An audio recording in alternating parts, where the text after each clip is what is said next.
Big U had Nipsey Hussle killed, nigga. Everybody know that. They thought the cameras were off. They thought nobody would ever see it. But a hidden clip has surfaced, and if what people are claiming is true, it could rewrite everything we thought we knew about Nipsey Hussle's murder. Wait. You get a call from Big U telling you Nipsey just got killed. Yeah. You panic, call Nip.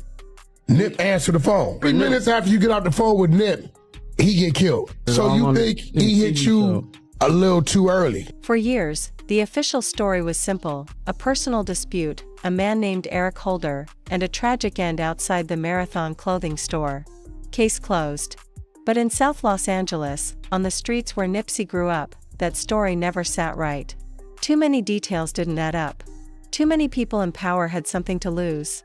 Or something to gain, and now, with a federal RICO case shaking the foundation of one of the city's most feared figures, a man who knew Nipsey personally, who once guided his career, old whispers are turning into open accusations, because this isn't just about one shooting.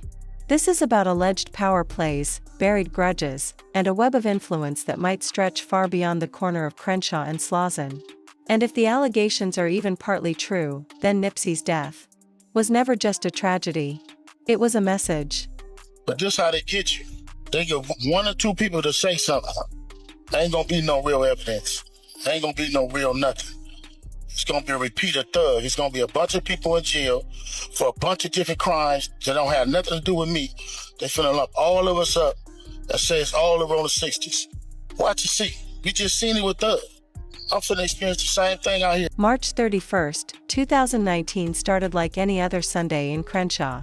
The sun was out, the Marathon clothing store was open, and Nipsey Hussle, rapper, entrepreneur, and one of South LA's most respected voices, was standing in front of his business, smiling, shaking hands, and taking photos with fans. He wasn't surrounded by security. He didn't have a massive entourage. Just him, his team, and the same streets that had raised him. At only 33 years old, Nipsey had already done what many thought was impossible. He had left the gang life behind, built legitimate businesses, and still kept his loyalty to his neighborhood. But just after 3 p.m., a man named Eric Holder pulled up with a woman he was dating. What followed wasn't a shouting match or a fight. Witnesses say Nipsey and Holder spoke calmly. Nipsey allegedly told him there were rumors about him snitching and advised him to clear his name. No threats. No raised voices. No reason for what would happen next. Holder walked away. Picked up some food. Then returned, armed with 2 guns. He approached Nipsey, standing with friends outside the store, and opened fire, at least 10 shots. Nipsey tried to get up. Witnesses say he managed just 3 words, "You got me." Holder then allegedly kicked him in the head before running back to the car. By the time paramedics arrived, Nipsey had been hit 11 times, in the head, chest, back, abdomen, legs, and even his toe. 2 others were wounded, but they survived. By 3:55 p.m., Nipsey Hussle was pronounced dead. In minutes, the Marathon clothing store went from a symbol of hope to a taped-off crime scene. And almost immediately, something about the official story started to feel off, because if this really was just about words exchanged in front of a store, why did it look and feel so much like an execution? Wax said 100 times he was gonna take my contracts. He working with the FBI. The FBI went to the city 3 days in a row and told the city they didn't want nobody to give me no more money. They went to all the different celebrities and told all the different celebrities, don't give me no money, don't help me, don't do nothing for me. That brief exchange between Nipsey and Eric Holder has become one of the most dissected moments in modern hip-hop history. According to Herman "Cowboy" Douglas, a close friend and employee at the Marathon store, it wasn't heated. Nipsey didn't curse at Holder, didn't threaten him, he simply said there were rumors going around about him being a snitch and that he should handle it. Street culture, being labeled a snitch can be dangerous. But here's the key detail: witnesses say Nipsey's tone wasn't confrontational. He was giving advice, not picking a fight. There was no shouting, no pushing, no sign that violence was about to erupt, yet minutes later, Holder made a decision that didn't fit the profile of a man acting on sudden anger. He left the scene, picked up chili cheese fries from a nearby burger spot, then returned, not in a rage, but with cold purpose. 2 guns, a semi-automatic pistol and a revolver, *no warnings. No words. Just gunfire, the way it happened, fast, precise, and at close range, is why so many believe this wasn't just a personal dispute. The autopsy showed 11 gunshot wounds to multiple parts of Nipsey's body. And that final kick to the head? That's not random. That's a statement, but here's where it gets stranger. Holder didn't try to hide. He didn't vanish into another city. He was arrested 2 days later, just a few miles away. Almost like he didn't think he'd need to run far. And when surveillance footage from the surrounding businesses came to light, it raised even more questions. Because Holder didn't look like a man making a snap decision, he looked like someone following a plan. And that plan, some believe, didn't start with him. From the moment news of Nipsey Hussle's murder broke, the official explanation sounded neat, maybe a little too neat. Eric Holder got upset over being called a snitch, left, came back, and killed Nipsey. That's what prosecutors told the jury. That's what the headlines ran with, but on the streets of South Los Angeles, people weren't buying it. A calm conversation turning into an execution in under an hour? That didn't sit right. Holder's behavior, leaving to get food, returning with 2 weapons, then carrying out the shooting with precision, looked less like a crime of passion and more like a mission. The LAPD said their surveillance footage from multiple cameras helped identify Holder, but that same footage also raised eyebrows. The way Holder moved, deliberate, composed, almost calculating, didn't match the image of a man consumed by sudden rage. And there's another detail that still bothers people to this day. Nipsey was outside his store without his usual security. That afternoon, a man who knew he was a public figure, a man who understood the risks of his past affiliations, just happened to be completely unprotected in the exact moment his killer arrived. It felt like too many things lined up perfectly. For Holder, the timing, the lack of security, the ease of escape, and then, months and years later, new developments began to reopen old wounds. Because Eric Holder might have pulled the trigger, but there were whispers about someone else who might have benefited from Nipsey's death, someone who knew him personally, someone who'd once been in his corner, someone the streets called Big U. Danny on there saying all this stuff to assassinate my character. All right, man, just pray for me. And again, they can do any one of us. It ain't nobody safe with these dudes. If these dudes feel they want you, how they going around talking about somebody's gonna raid my house before my house get raided? Eugene Big U Henley isn't just another name in Los Angeles street politics. To some, he's a respected OG, a man who's navigated gang life, music industry power, and community activism. To others, he's a dangerous figure with influence that reaches far beyond what most people see, and for Nipsey Hussle, Big U was more than just a distant connection. He was family by association, literally. The mother of Nipsey's daughter is Big U's niece. He was also Nipsey's early manager, opening his home to the young rapper and letting him record in his family space. At a time when Nipsey was trying to get a foothold in the music world, Big U was one of the people helping him climb, but in neighborhoods like South LA, history is complicated. Relationships that start as mentorships can twist over time, especially when fame, money, and street politics collide. And according to online discussions and street rumors, there was at least one incident years before Nipsey's death that never sat well with his supporters. It happened in a parking lot, an alleged altercation involving Big U, Nipsey, and Nipsey's brother, Black Sam. The story goes that things got physical, and Black Sam allegedly fired a gun into the air to stop Big U from attacking Nipsey and their father. Whether the full details are true or not, it left a mark on how some in the community viewed their relationship.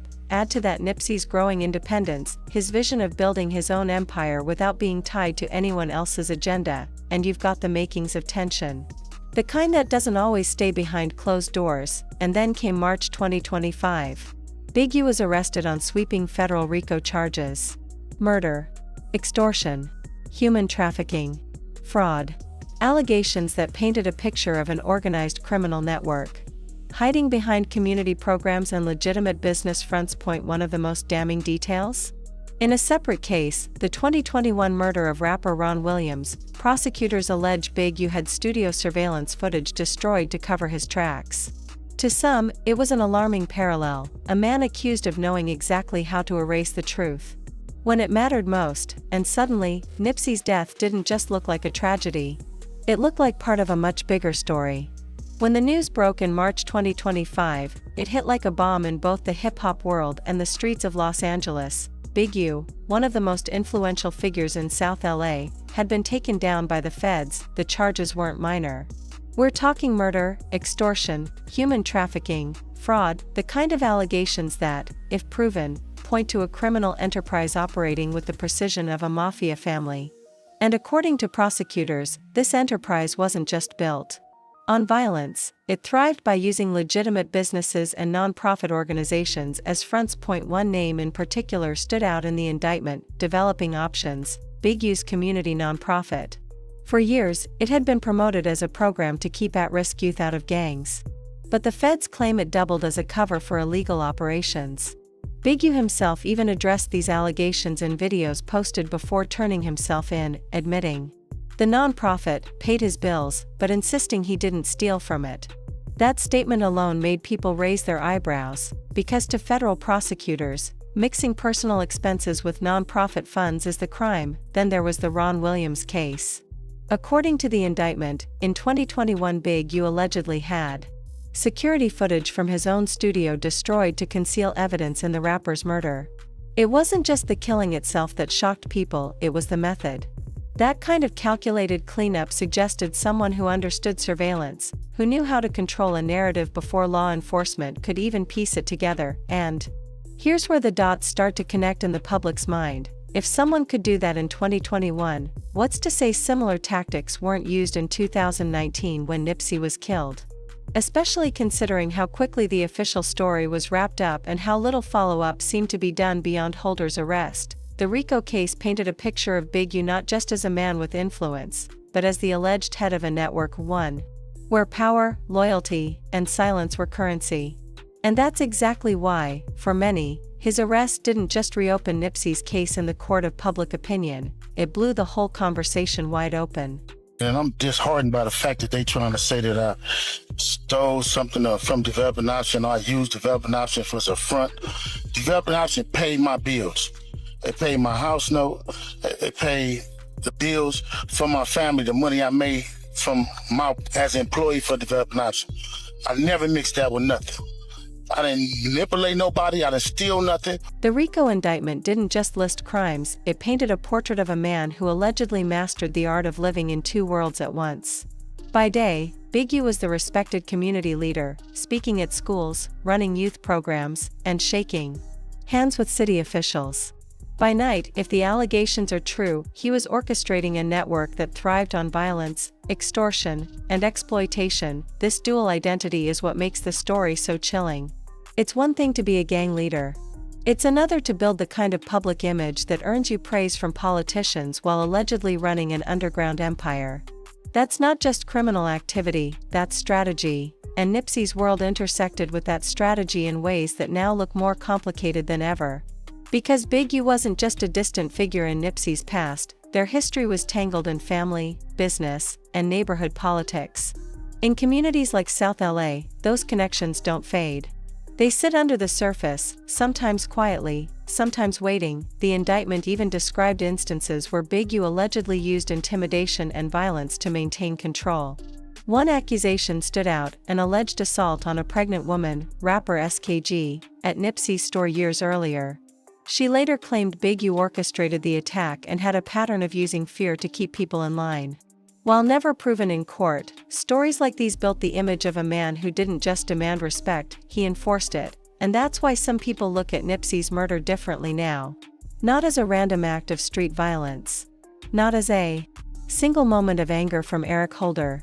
But as something that could fit into a much larger pattern, one where controlling the streets meant controlling the narrative.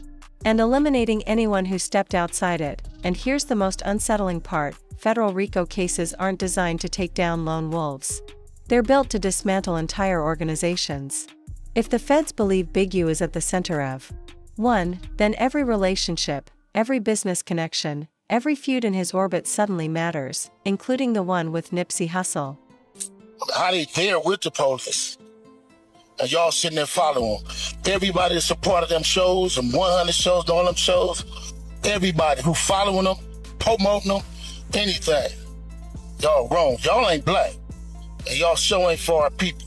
If the official version of Nipsey Hussle's murder never sat right with the streets, the conspiracy theories filled in the gaps, sometimes with speculation, sometimes with suspicion, and sometimes with pure imagination. Point one of the most talked about? The Dr. Sebi documentary theory. Nipsey had been openly working on a film about the Honduran herbalist who claimed to have cured diseases like AIDS and cancer through natural remedies. Sebi had been controversial for years, and his death in 2016 only fueled talk that powerful interests wanted him silenced. Nipsey's murder, in the minds of some, looked like a repeat pattern, this time targeting the man telling his story. Then there's the timing. Nipsey was set to meet with LAPD Chief Michael Moore the very next day, alongside Roc Nation representatives, to discuss gang violence prevention in South LA. For a man who had spent years building peace in his community, it was a major step forward. But in the eyes of some conspiracy believers, that meeting was too important, and too threatening to certain forces, for him to make it there alive. Social media only amplified the whispers. YouTube videos with titles like "Why the Industry Wanted Nipsey Gone" or "The Clip Big You Didn't Know Was Filmed" racked up millions of views. Twitter threads connected dots that might not have even existed. Instagram posts claimed insiders knew more than they were saying, and some of these theories didn't stop with government agencies. They dragged in music industry heavyweights, from Diddy to other label executives, suggesting that Nipsey's independence threatened business as usual. None of these claims had hard evidence, but in a world where official explanations were already viewed with deep suspicion, the lack of proof only made the theories more enticing. To many, the problem wasn't whether these theories were 100% accurate, it was that they felt possible. Because in the neighborhoods where Nipsey walked, history had shown over and over that powerful voices could be silenced when they became inconvenient, and if you believed the whispers, Big U's arrest in 2025 didn't just validate old suspicions, it made them louder.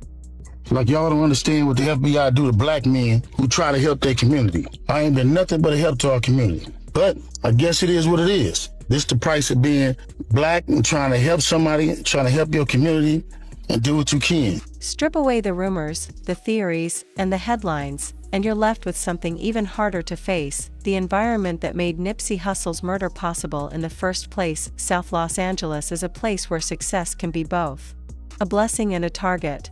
Nipsey knew that better than anyone. He didn't leave his community behind when he made it big, he invested in it. He opened businesses, hired locals, funded youth programs, and tried to create a blueprint for financial independence. But those same streets that raised him also carried the same dangers he'd been fighting to change: poverty, lack of opportunity, generational cycles of gang violence, and a system that, for decades, has done more to punish than to protect. This is why the official narrative, Eric Holder acting alone over a personal insult, has never felt like enough for many.